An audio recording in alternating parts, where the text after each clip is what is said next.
Hello my friends, today we're going to talk about Chicago Blues Shuffle, or Rock and Roll Shuffle. It has loads of different names. What I'm talking about is this particular pattern over 3 chords. You'll know it as soon as you hear it.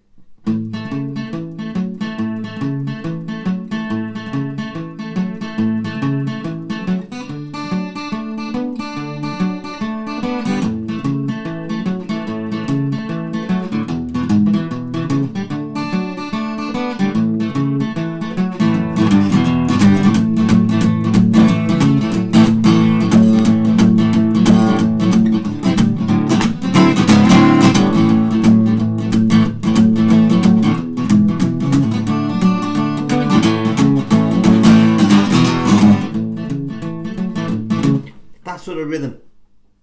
Now, is it Chicago blues rhythm? Is it a rock and roll shuffle? I don't care.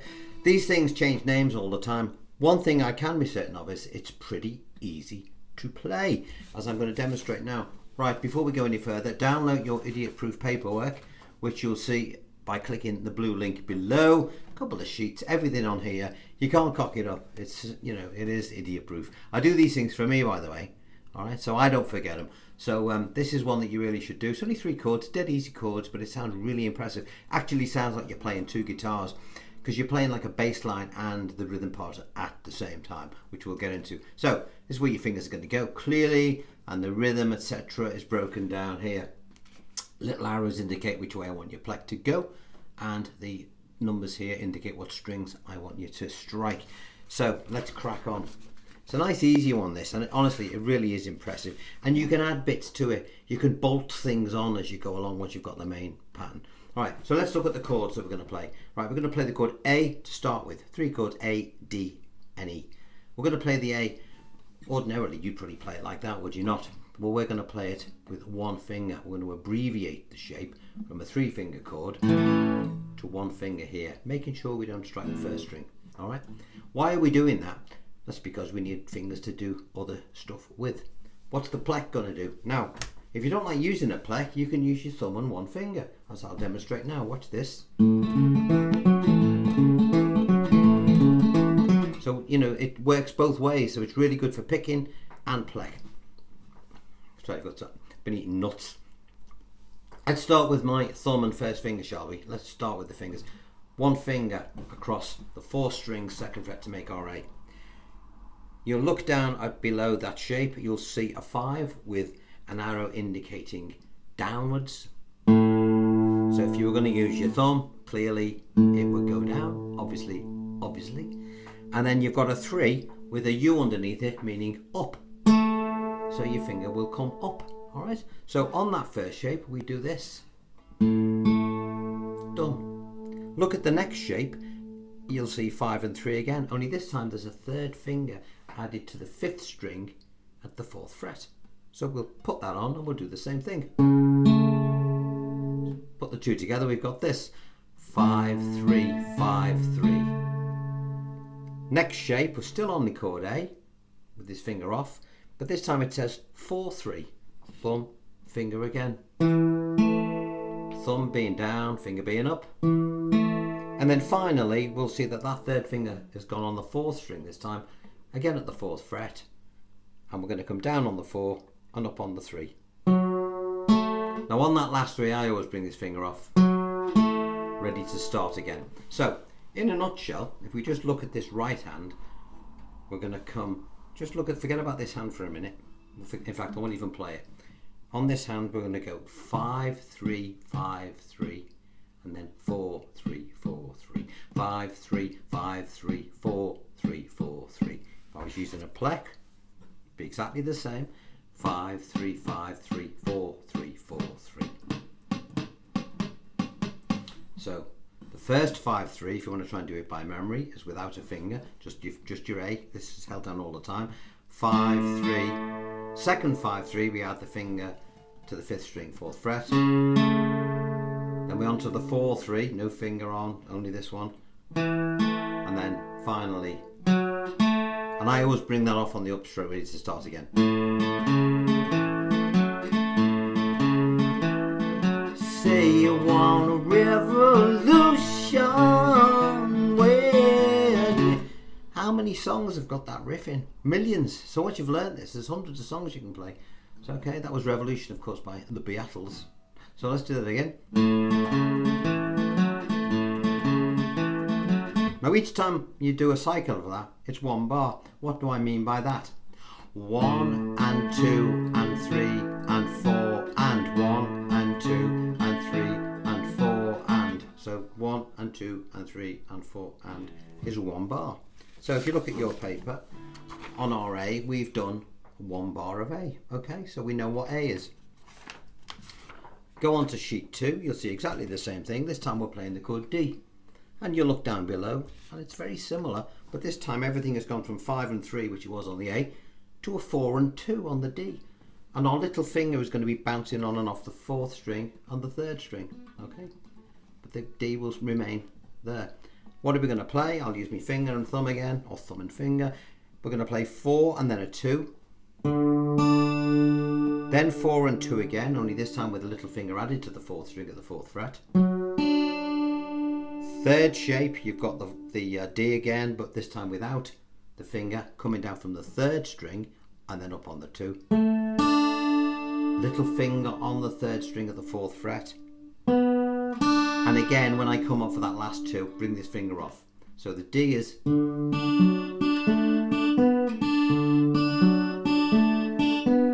And again, one bar would be 1 and 2 and 3 and 4 and.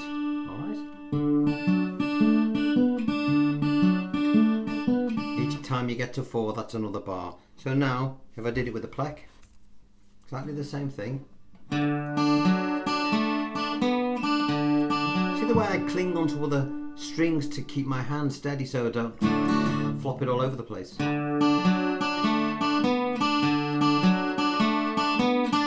There's our A shape. We'll put the chords together in the right order in a minute. Our E shape, where's our E shape?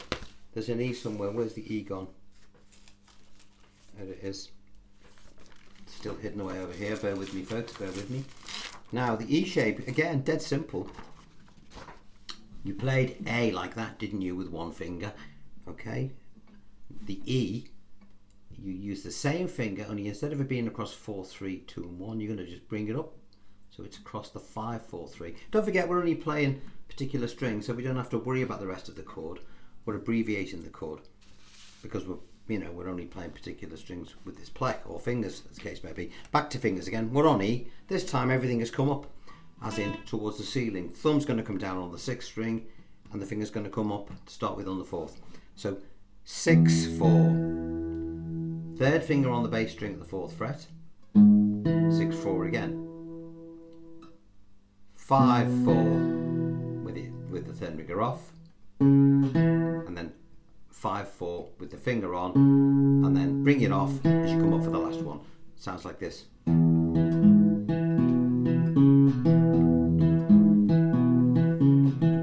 and 2 and 3 and 4 and 1 and 2 and 3 and 4 and. So there are our 3 chords. Now, what order do we put them in order to get this sort of Chicago blues, this, rock and roll, shuffle, blues, whatever you want to call it, pattern? This is your basic 12-bar blues pattern. You've got 4 bars of A, 2 bars of D, 2 bars of A, and then sort of 1 of E, 1 of D, 1 of A, and 1 of E. Now these 4 at the end can sometimes change a little bit, okay? But this is the sort of, the usual blueprint. And at the end, I put a little lick that we can end you with in a minute, all right? So the 12 bars that we've got, we want to do 4 bars of A to start with. So I'll use my plec. And I'll keep it nice and slow. Because don't forget, blues is just slow rock and roll, all right? Rock and roll is just fast blues. It really is. All right, so here's our A. So 4 bars of A would be 1 and 2 and 3 and 4 and 1 and 2 and 3 and 4 and 1 and 2 and 3 and 4 and 1 and 2 and 3 and 4 and just bring your fingers off for the last and. You won't hear that, just it's whatever's there. In this case it would have been a 3, wouldn't it? And then to your D, go into your 4 and 2. For 2 bars. Now those weird notes at the moment, when I put it all together, it won't sound weird at all, okay? Back to A for 2 bars.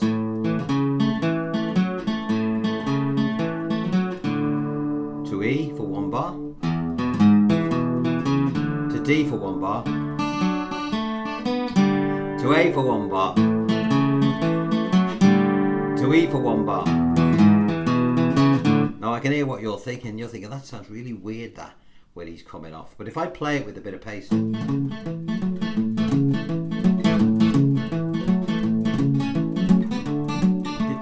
You didn't hear it, come on.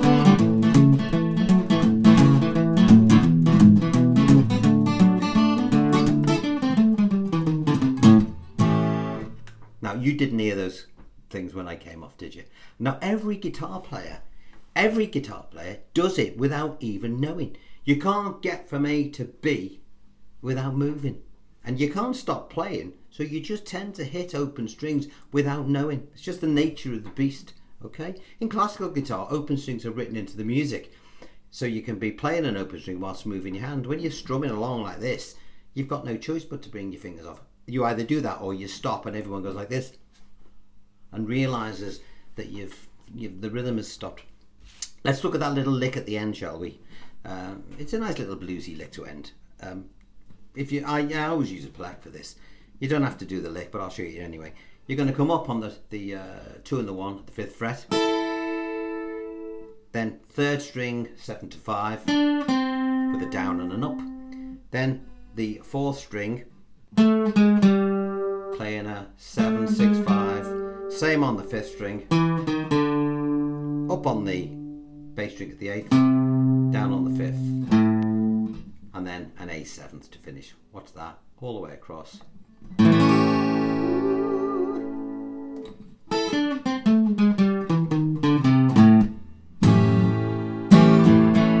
Okay, now remember, blues is... Now, before we go into blues, say you're struggling with this 3rd finger, use your little finger.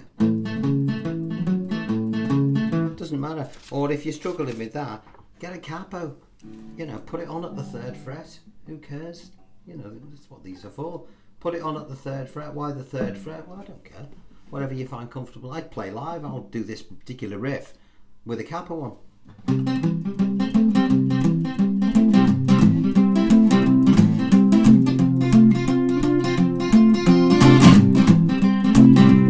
Now, if that's a bit tricky, what you can do is you can actually just use the one finger to bounce onto the 4th string. So if you're on the A, you know, if you get tired of doing all that movement, you can sort of go 1 and 2 and 3 and 4 and 1 and 2 and 3 and 4, and on the 2s and the 4s, imagine the snare drum. So your finger goes on.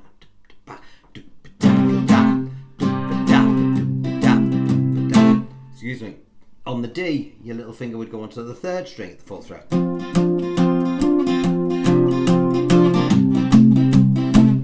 And then the E. Now you've got to be dead careful with the E, because when you're strumming, because we're abbreviating this, we know that we should have a finger on that 3rd string at the 1st fret, which we haven't because we're abbreviating the chord. So you've got to be dead careful that you don't go any further down than the 4th string. If you do, it'll sound crap. You hear that? Okay, we've got to go. So you got to keep it sort of slightly strumming away from the guitar. That way you won't catch those strings. But if you do it and you get a bit of dampening on it, it can sound great, especially when you combine the two. And then you can put little runs in like...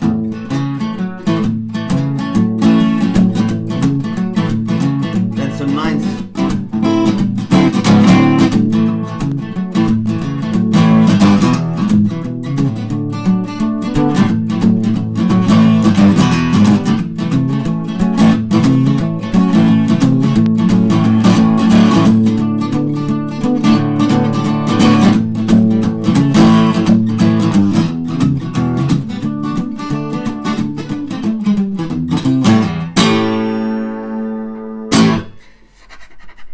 Alright, so call it what you want. Chicago blues, Delta blues, whatever.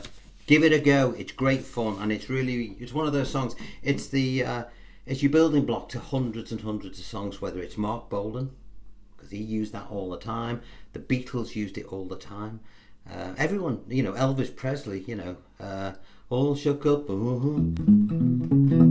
Every rock and roll song you've ever heard, it sort of has got that in it. So have a go at that one. Don't forget, download your paperwork, the free paperwork below. Please do the thumbs up because it really helps the channel. And thank you very much for the donations as well. They pay for my tea and coffee. Right, get on with that one. I shall look forward to seeing you next time with something maybe a little bit more challenging. We'll see. All right, you look after yourselves. Till then, bye bye for now.